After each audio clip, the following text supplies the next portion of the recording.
Hello.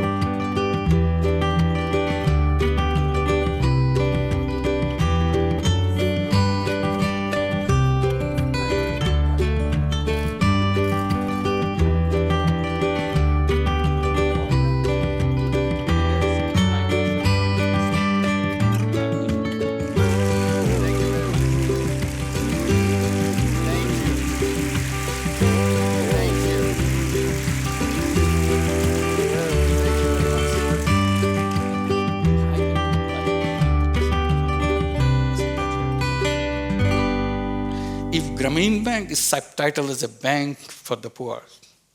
Every bank in the world should be subtitled bank for the rich. Very natural. Because otherwise you will be hiding facts. And every piece of Grameen Bank you go, you'll see is absolutely the opposite of conventional banks.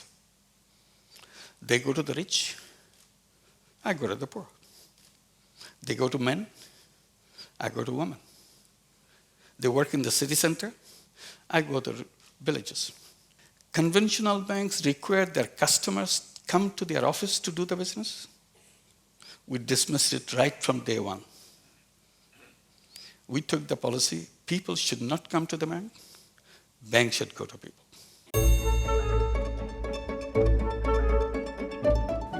What are the things I have done in the beginning? Small things, simple things. Like we had night blindness, very rampant in all the families. Children can't see at night. They become night blind. What is happening? Absence of vitamin A. So we started selling seeds. We make 1 penny packet for each seed.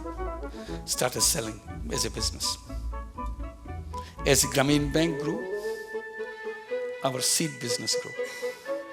At one point, we became the largest vegetable seed seller in the country.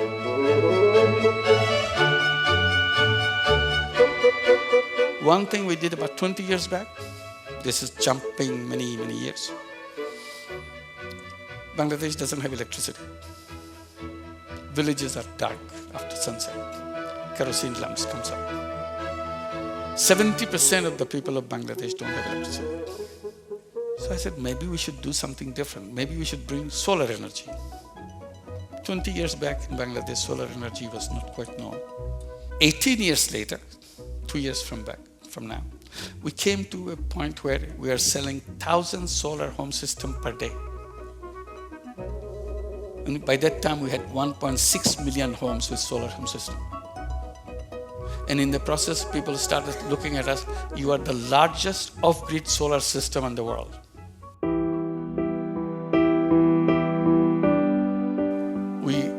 These women that we have in Grameen Bank, they're illiterate, cannot read, cannot write.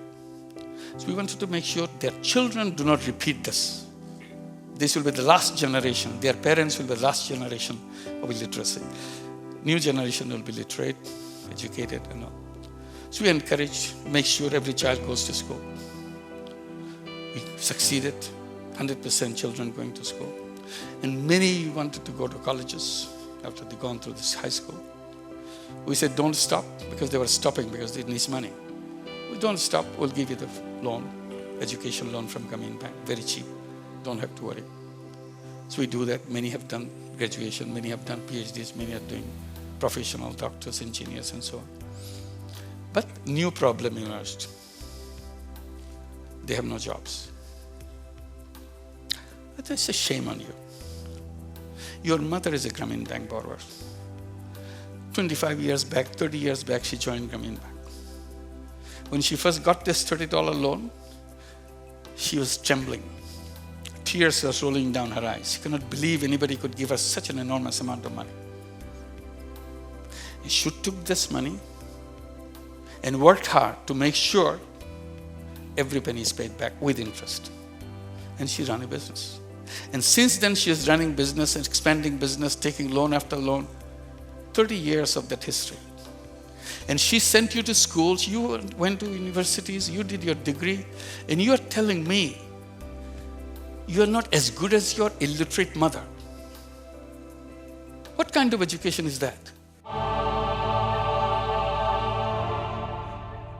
Wealth is like a magnet. If you are in the bottom side, you don't have that magnet. you don't catch anything. If you have a medium-sized magnet, suddenly you started collecting many more. If you have the big-sized magnet, everything rushes to you. I said, the poor people are poor because the system doesn't work for them. You need $1 to catch $1. You can't catch $1 with empty hands. Nobody gives them the first $1 so that they can catch the next $1. That's what we go wrong. So the system that we design is absolutely working for a different purpose. Why does it happen? Because, again, economic theory that we built, I see in my own way, I said that's built in a completely wrong interpretation of a human being. Theoretician assumed human being as a selfish being. They call it self-interest. I agree that profit is a very powerful incentive. But I do not agree that's the only incentive. There are many other incentives in the world. And I try to explain it by saying making money is a happiness. That's why people run after money. But I can see the other happiness also. Making money is a happiness. Making other people happy is a super happiness. Zero poverty in the world. This I have been doing again and again, explaining again and again. It's possible, it's feasible, it happened. And then I say we create poverty museums. Because nobody will see poor people in the world. They will be curious. They will feel ashamed of their parents and their grandparents and great-grandparents, how they tolerated it and walked away as if nothing happened. And they will promise they will not let it happen again.